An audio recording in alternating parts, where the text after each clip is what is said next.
Hello, book lovers! Hope you watched the part 1 of Witty Talks with Wonder Woman, Miss Anupama Dalmia. I know you're curious to know the answers for the last question, right?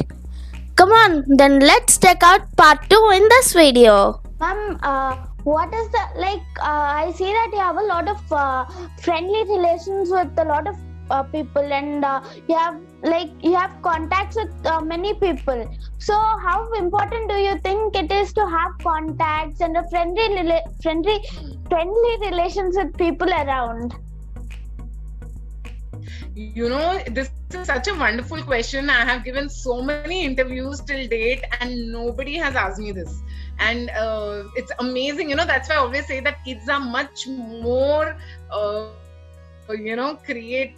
The way they think, it is so. I think when we become adults, we become so wired into thinking in a certain way, because I feel this is an important aspect of my journey. And till date, nobody has asked me to talk about it, or nobody has asked me anything about it. So I'm so glad you're asking me that.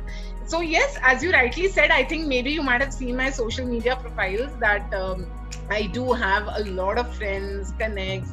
There are two things here. One is that, as a child, since childhood, that's my core nature. I'm an outgoing person. I'm a people's person. I like being with people. I like having friends. That's my core nature.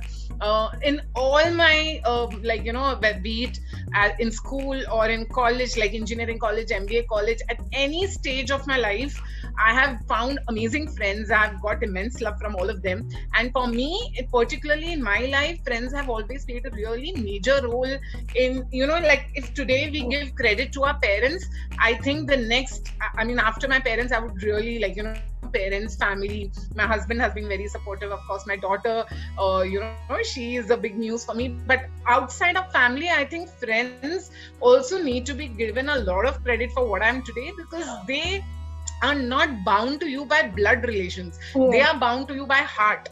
And I think that is so special. They really love you. And in my case, my friends have been so supportive. They really make me feel like a rock star. I think that only a friend can do. They can make you feel like they give you that kind of motivation. So for me, friends have always been very important, and that continues even today. And of course, as a part of my work also, I do network and connect. It's just something, like for example, I blog, so you must have seen that I'm a blogger. Yes, ma'am. And I am connected to many bloggers. Now, why do you need to do that? There's no compulsion, but why we do it? Because it gives us a sense of community.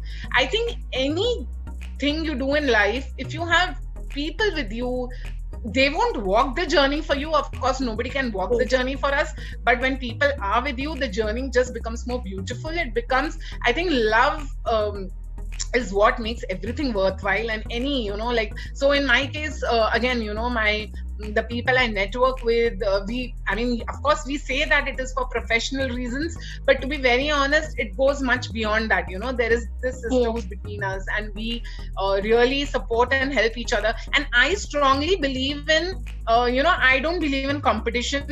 I never believe in competition. I believe in focusing on my own journey, my own growth, and anybody else who is in the same profession, in whatever I do, I actually look up to them. I learn from them, and really all my friends, we really love each other.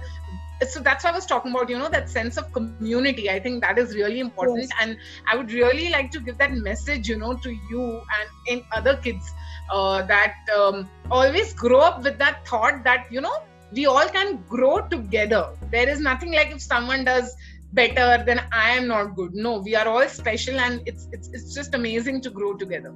It's just in ourselves to find it. Exactly.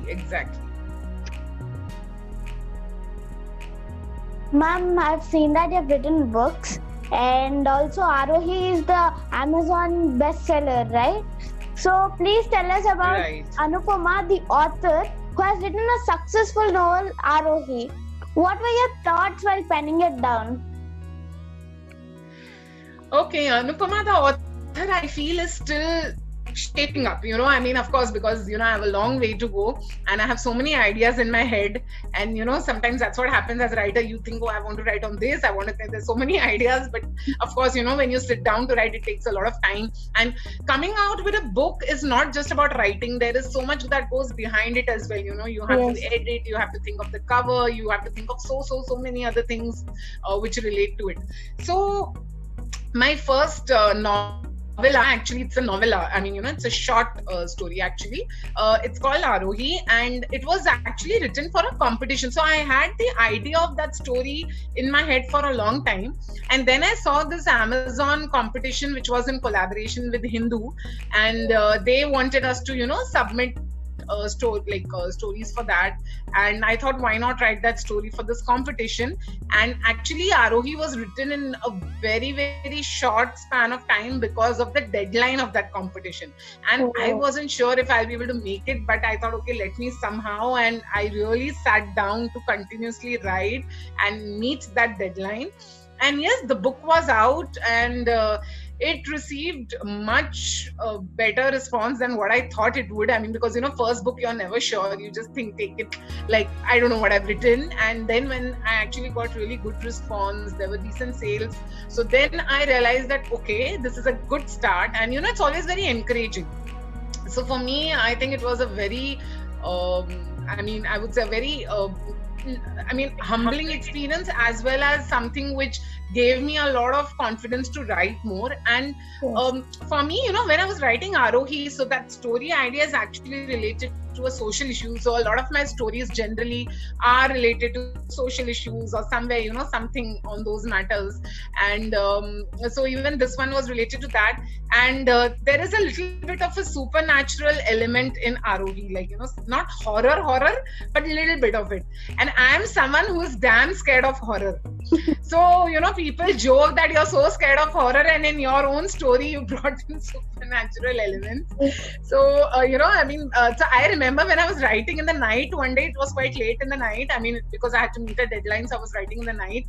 And I was actually getting scared, because of the darkness myself. Like, I know what I'm writing, but still, that. So yeah, it was that's what writing is. I think that you get so much into that whole story that you actually start living it. And that's what happened with me. But it was a wonderful experience and learning experience as well. So after that, I have had more releases in anthologies. And currently, I'm working on a book for children, actually, which is where the protagonist is called Ananya. Yes, so for you all, I'm coming up with something next. And the reason behind this is because all my students used to tell me that, Auntie, anything you write, you always tell us that, you don't read it, it is not for kids. So they used to complain that, we are not able to read anything what you write. So I thought, okay, now let me write something for children. So yes, so my next release, which may take some time, of course, but yeah, it is for kids. Waiting for that, ma'am. Yeah, and I'll be waiting to know your thoughts, because you're such a wonderful book reviewer. So I would definitely wait to know your thoughts on the book. Oh, that's so great, ma'am. So you follow our channel. Yes, of course. And I think you're doing a wonderful job. And I'm sure many other children will also get inspired by you. Thank you, ma'am. Thanks a lot. Ma'am, can you please tell about your favorite author and book as a child, and even when you grew up into a fine adult? So I mean, there are many books which I've enjoyed. I enjoyed all of, Enid Blyton books. Everything I used to enjoy. Ruskin Bond is a real favorite. I love Ruskin Bond books. Yes, ma'am. The way he writes, I really enjoy that. And then, of course, I think, but if I have to really pick a favorite, then it would be Harry Potter series. And J.K. Rowling's journey has always inspired me so much. I mean, I think I'm a huge fan of hers, and I hope someday I can interact with her or maybe meet her.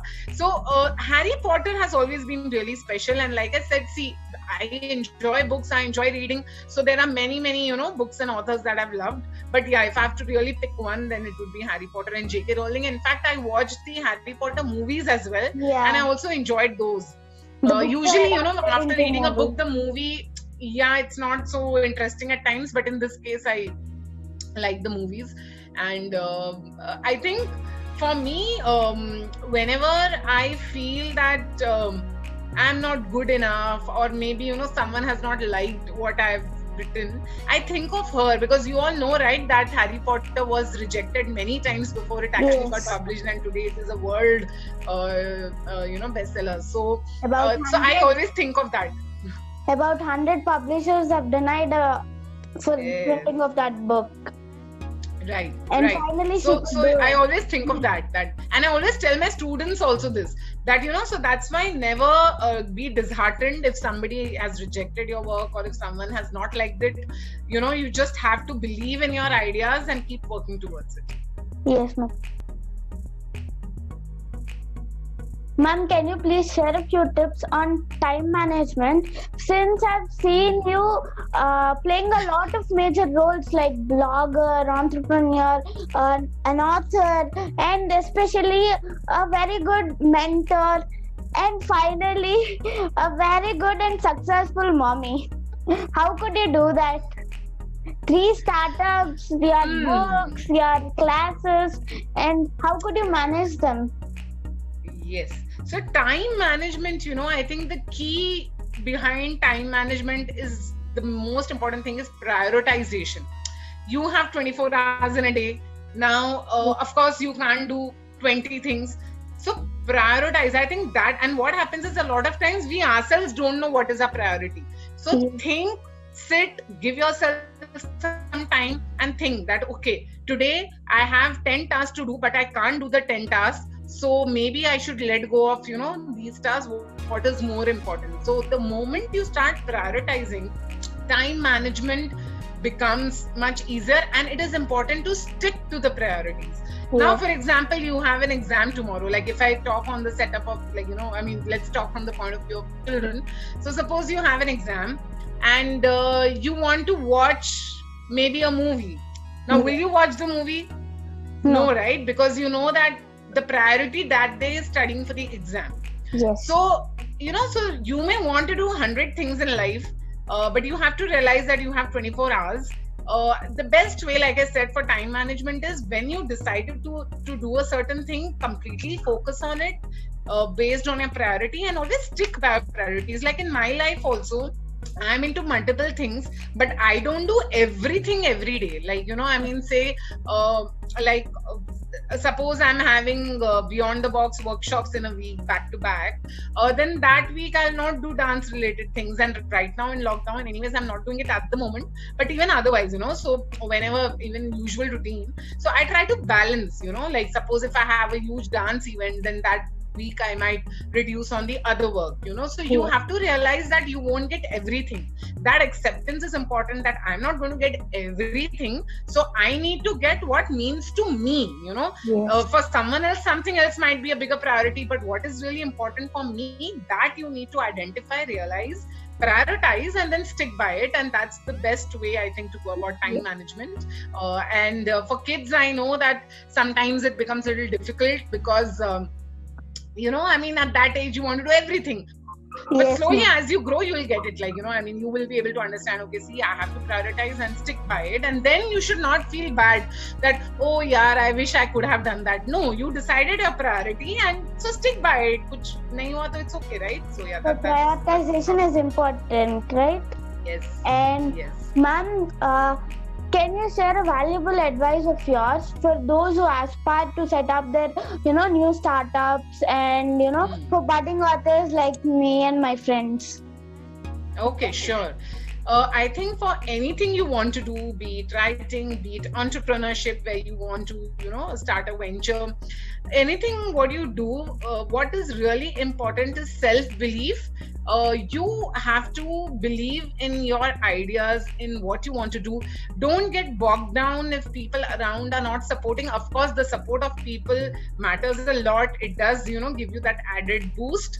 But if at all you don't have that, also you believe in yourself and plan and go ahead accordingly. and don't worry too much about what will happen if it doesn't work out. You know, nobody knows the future, so don't think so much about that. Always focus on the next step. Think of what next, and not what if this happens, what if that happens. So don't think too much. If something doesn't work out, fine, there's always an option of U-turn, come back and do something else. There are so many things to do today, and I personally believe that every person has multiple talents. It is just that we don't identify it, or sometimes we don't tap it. So if one thing hasn't worked out, fine, maybe something else will work out for you. So don't worry, don't think about what society will think, what people will say. You do what you want to do, you do what you have to do, and trust me, people will change what they have to say every few years. They forget, everybody has their own lives, and nowadays I think somehow because of the lifestyle, anyways, people are so busy in life. So don't worry too much about, oh, this person said this, I don't know if I'm good enough or not. No, just believe in yourself, and as I said, think of your next step and not what will happen, whether something will work out. So that will make you more goal oriented, task oriented, rather than just wondering that, oh, how to do and what not to do. Yeah, ma'am, that's so great. Ma'am, finally, ma'am, how do you think the nation is going to be post the lockdown? And as we are taking the online classes right now, do you think there will be any disturbance between the online classes and the, direct one-to-one kind of, personally audiencing with them and all that? Right. Ma'am, also, what is your actually formula? Yeah. So, see, the thing is, first of all, I mean, I don't even know when this lockdown and this situation is going to get better. I mean, this year completely seems to have, I think we should just assume that this year is going to be like this. As a mentor myself, as someone who teaches and takes classes myself, I always feel that, a face-to-face is always better. You connect better, when you're in front of somebody. But because there was no option, I think, people have adapted everybody, teachers, kids, everybody, they have adapted very well to this online, mode of learning. And it does have its pros and cons, of course. I think the transition may not really be difficult. I mean, assuming that, okay, maybe in a few months down the line, people may get back to the usual. The challenge is going to be not with respect to learning, but I think with respect to the distancing. I mean, imagine you go to school, you have to maintain distance, you have to wear masks. I mean, I don't know how that is really going to work when you're trying to have an engaging class. So I think better than that is the online version only. I mean, I personally feel that rather than having kids sitting 2 meters apart with a mask, I would prefer the online mode till, things get better. So I think the transition, with respect to the education, and it shouldn't be difficult, because, when people have adapted now, they will adapt then also. But yes, like I said, things like social distancing, wearing the mask, ensuring all those things, that I feel would be a bigger challenge for schools and even kids to follow. So that's what I feel about it. But I think humans do evolve, and we do adapt to situations. We have adapted now, we'll adapt later. It will be difficult, but yes. But yeah, it's very important to be safe. All of you, please stay safe, take care. And especially for kids, I know wearing masks can be irritating. Sometimes you may want to not follow some rules, but it's all for your safety. So whatever is being advised, please follow that and maintain hygiene, so that we all can fight this together. And let's hope we find a vaccine soon for this menace. Yes, ma'am. Ma'am, this lockdown made all of us tech savvy, because we are adapted to this kind of situations, to online classes and all e-learning and all that stuff. So that's so true. But I must say that kids have become expert. Okay, like, I mean, even in my classes, I see that they are so quick to mute, unmute, take care of everything. In fact, when I started online, I realized kids know more than me. Like, what are the things possible in Google Meet or any of these. So I think kids have wonderfully, learned it quickly. And so, yes, please value your school and teachers. They are also struggling. So just be more patient, because for them also it's very difficult, and it's a new method of teaching. Yes, ma'am, that was so good having you in our channel today. It was my pleasure. I had so much fun talking to you, and I just can't believe that a girl of your age conducted this interview so wonderfully. I think we all can learn so much for kids, truly. I mean, and that's why I love being with kids and working with them, because there's so much to learn always. Yes, ma'am. Thanks a lot. It was my pleasure to having you on our channel today, and again we are waiting for many such interactions and many Sure. such workshops. Yes, for sure. Thank you, ma'am. Thank you. Bye. Bye, everybody, whoever's watching. So stay tuned to Book Talkies, like, share and subscribe. Thank you. Signing off, Sri Harshika ji. Happy Book Era.